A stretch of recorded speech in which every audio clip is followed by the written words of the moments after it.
Hey there. I know you may want to see this, and I kind of understand. I don't want to condemn you. I don't want to force you to watch this at all. So if you don't want to, you don't want to. You have free will. I have free will.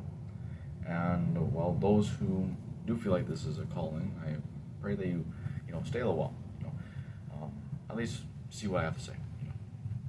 But the thing I want to talk about today is something very specific. Something kind of intricate, right?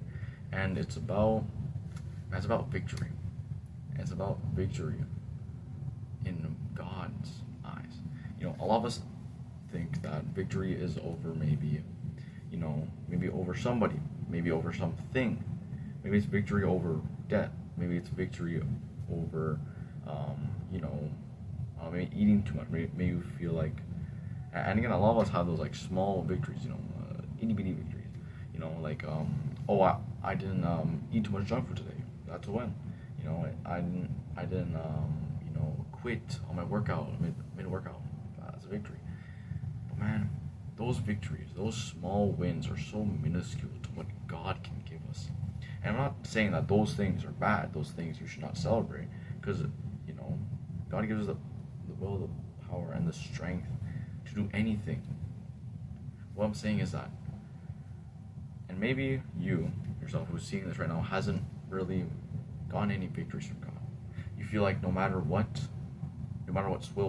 small like little wins you get, it can't make up for what's actually happening and how much you're actually losing. And man, I want to shine some light on a story. It's about Jacob. Jacob, son of Isaac, who is son of Abraham. And so he wanted to marry this woman named Rachel, who was a daughter of a man named Laban, who had two daughters, Rachel and Leah. Rachel being the prettier one, Leah being the not so good looking one. And so what happened was that Jacob made a deal with Laban that if he were to work for Laban, for about 7 years, he would be able to marry Rachel. And Laban agreed to that. But when it came time to, of course, have the marriage, have the wedding, Jacob was kind of misled and deceived, because in that time, women's like mouth and hair, you couldn't really see them while you're getting married. Instead, you can only see their eyes, really. I'm not saying like their face, of course,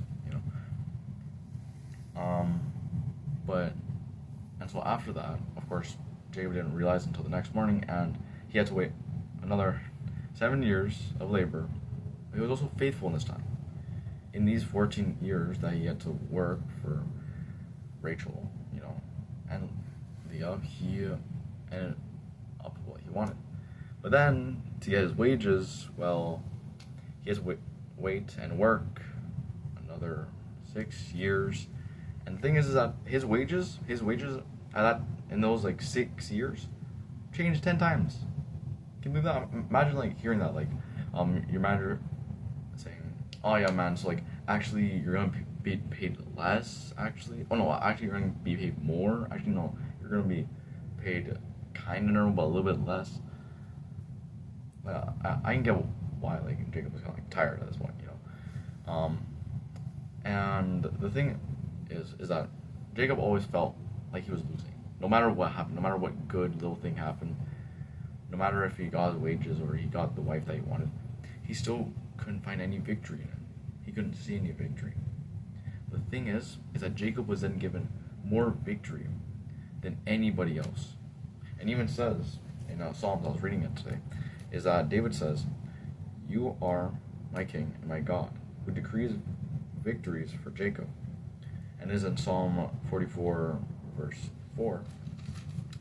But anyways, and my point is that, right, even David says that God will give us victories, just like how he gave Jacob. If you want to know, Jacob was then blessed with, for one, 13 children, going kind of crazy.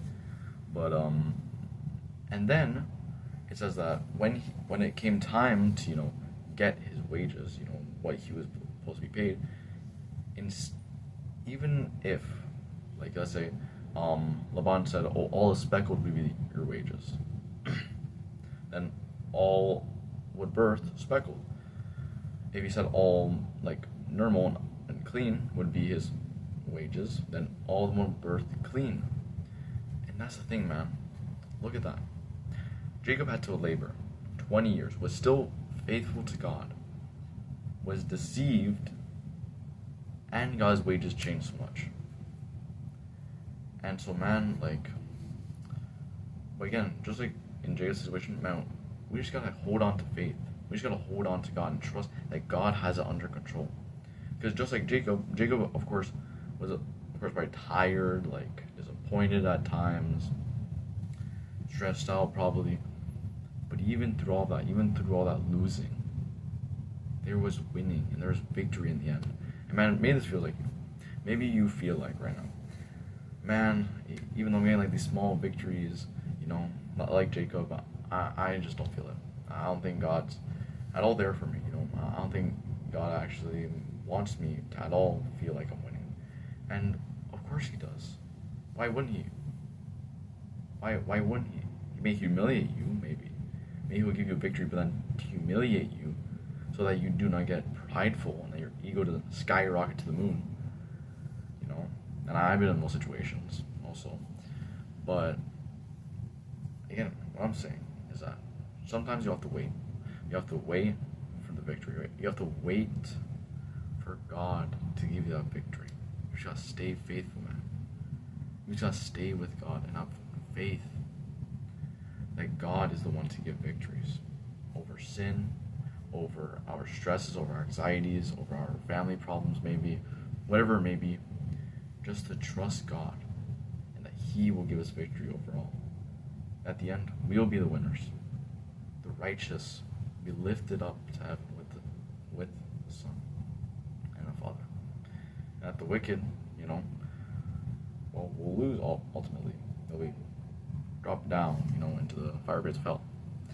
So, all I ask that you take away from this is that no matter how much losing you may go through, no matter how much farther you may seem from victory, God at some point will give you that victory.